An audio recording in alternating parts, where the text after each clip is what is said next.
pretty awesome. I'll tell you what, playing a bow on a guitar is so difficult. Yeah, I can imagine. I mean, not playing the guitar. I have no appreciation of the competence and technical difficulty of it, but I can imagine that it's not the easiest thing in the world. But what a fabulous sound it creates. Definitely. And a whole bunch of these people are touring or having shows. Oh, absolutely. I mean, it's great to see that. This is from 29th of April 67.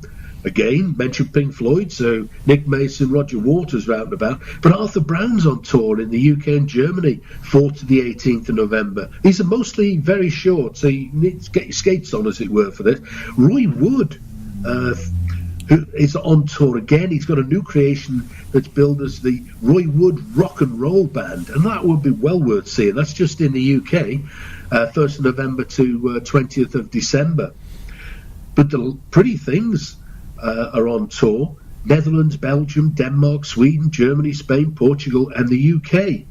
1st of November to the 13th of December. Now, that 13th of December gig's at the O2 Arena in London, and it's billed as the Pretty Things' last ever show. So that's quite a sad And they're going to have special guests, David Gilmour and Van Morrison. Oh, absolutely. I mean, that will be a night to remember.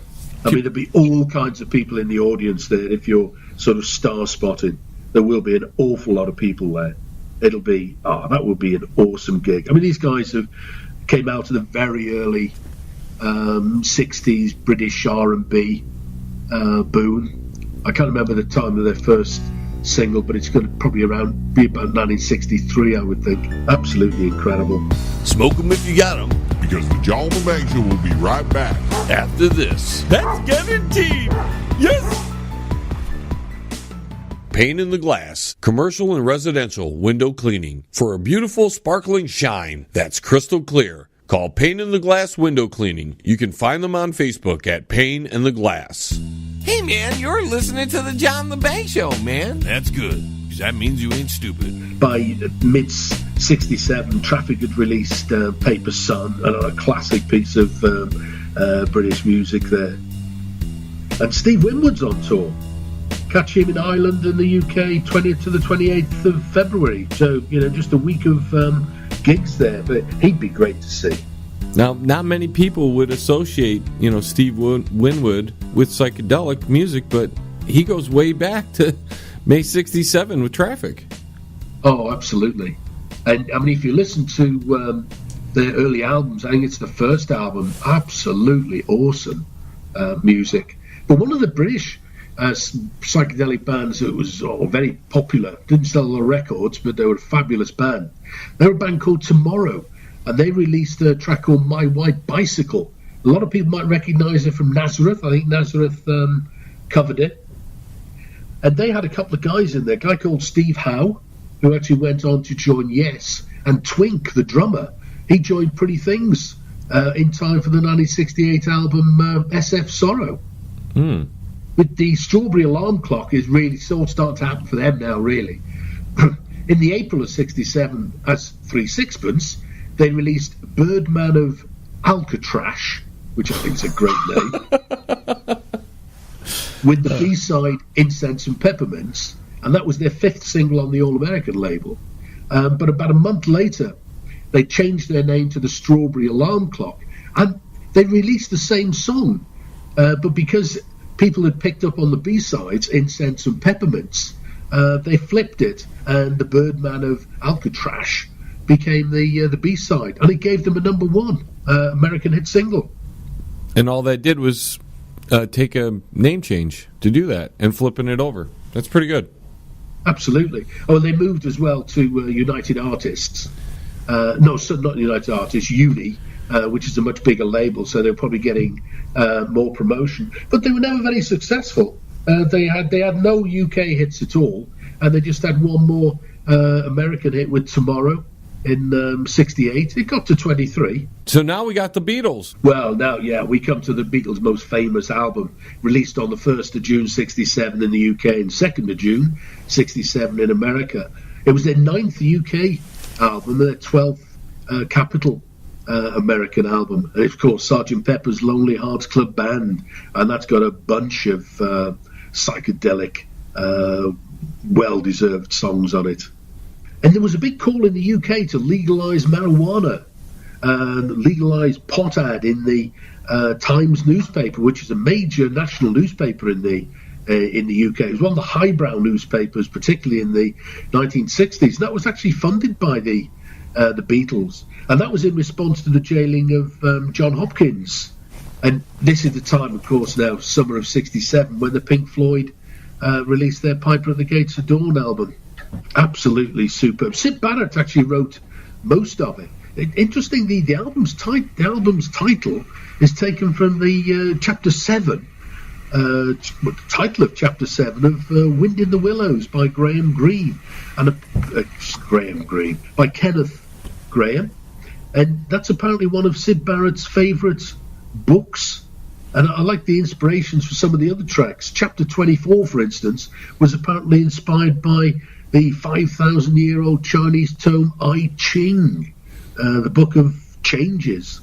I mean, Barrett was credited with the design of the rear cover, and it was produced by Norman Smith. Now, Norman Smith's the guy that engineered all of the Beatles' singles and albums, right from the first British release, Love Me Do, right up to and including Rubber Soul. And he was a really interesting guy, as well as being a producer and an engineer. He called himself Hurricane Smith for a while, and he had a chart success on both sides of the Atlantic in 1972 with Oh Babe, What Would You Say?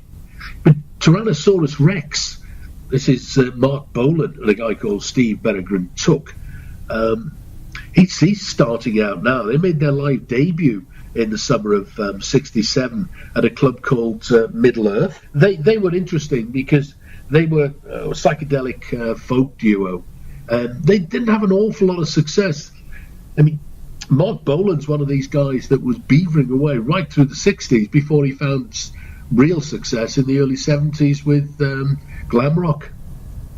But by the time we get to the latter part of 67, funnily enough, it's really the beginning of the end for psychedelic music. UFO closed its doors on the 6th of October, 67. And there was the death of Hippie March in San Francisco. On the same day. On the same day. I think that's awesome. I mean, that is country. I mean, the residents of Haight-Ashbury, which was, the hippie centre of the universe, they organised the march. And what it was, the march was a mock funeral. They had carried a coffin. And what they were doing, they were mourning the loss of the high ideals that the hippies had.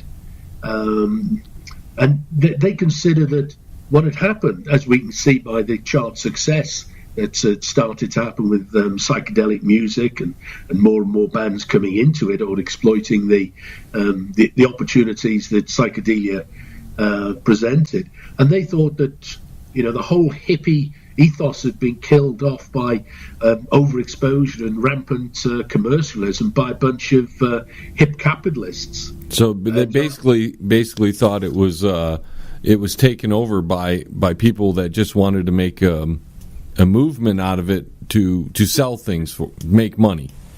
Absolutely.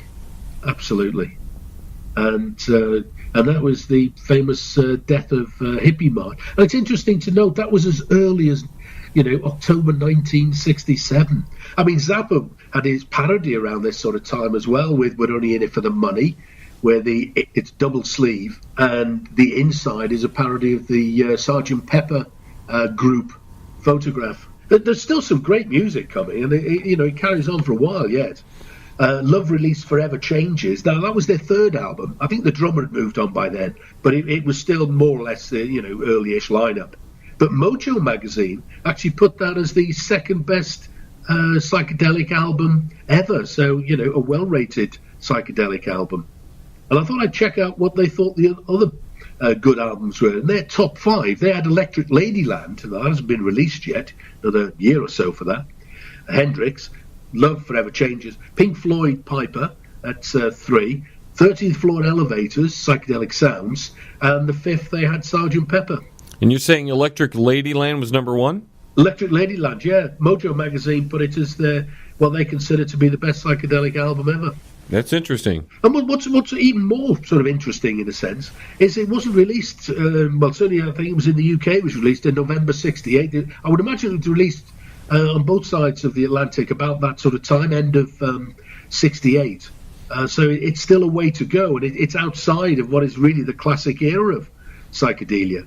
But then, I mean, November '67, you've got Disraeli Gears from Cream, their second album with things like Sunshine of Your Love. I mean, a fabulous album. And then Traffic did Mr. Fantasy album.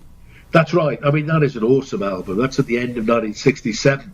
And that's an interesting one. If you look at the American release and the British release, the American, when it was released in America, it wasn't called Mr. Fantasy. It was called Mr. Fantasy in the UK. In America, it was called Heaven is in Your Mind. And what they'd done there, they actually changed the lineup, the listing, and they included some of Traffic singles in there. Is there a reason for the change? American audiences or something to that nature? Yeah, well, very much so. In America, there were two key differences, I think, at the time, and you see it very much in the Beatles albums. There were fewer tracks on American albums, tend to be 11 or so, and in the UK tend to be 12 or so. But American record releases like to put singles onto the albums. So if you look at the American album releases, if you look at the Beatles' American album releases, you'll find a lot of the American ones have singles on. The British releases, very few have singles on, and that was one of the real differences. That doesn't seem to be so in today's world. It seems like the album is the same wherever it is now. Oh, I think so, yeah.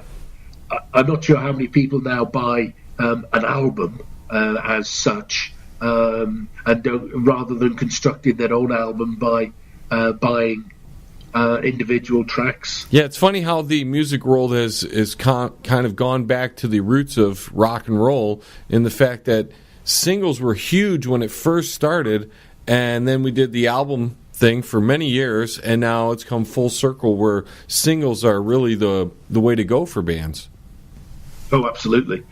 It's very much one-offs now rather than whole albums. So, the chances of another Tommy concept album is pretty slim, I think. So now we're moving up to the Rolling Stones, eh?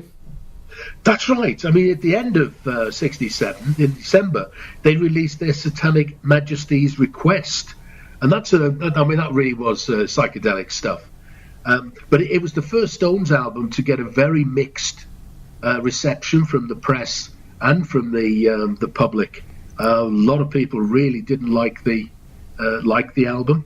I mean, it's interesting because in the June of '67, the Beatles released their most famous and successful and highly rated album. But for the Stones, it didn't quite work out. I think the title might have scared some people off a little bit on that. Yeah, it could have been. The cover was brilliant, though, because with it being psychedelic, what they did I'm not sure if they did it on the American release, but on the British release, there was a panel about 5 inches square. So that's about 10 centimeters, 12 centimeters square, and it was in 3D.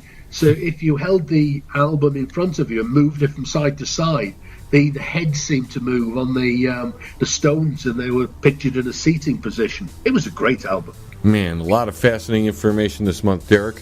Why don't you give everybody your social media? Oh, that would be fabulous. Well, the website itself is www.rockandrollunraveled.com. One thing I will just say there is I had a catastrophic website failure. Like I lost all the data. Oh, no. Well, luckily I've been backing it up myself, so I'm in the process now of putting all that data back on. You blew up the web, dude. You blew up the web because you had so much information on your site. Twitter, at RNR Unraveled, Facebook, at Rock and Roll Unraveled. Derek, I thank you so much for joining me again this month. There's so much fascinating information.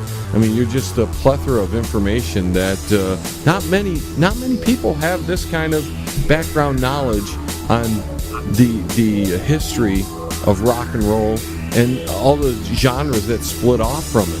Derek, thank you so much for joining me, and we'll see you again next month, all right? My pleasure. Thanks a lot, John. Cheers, mate. Cheers.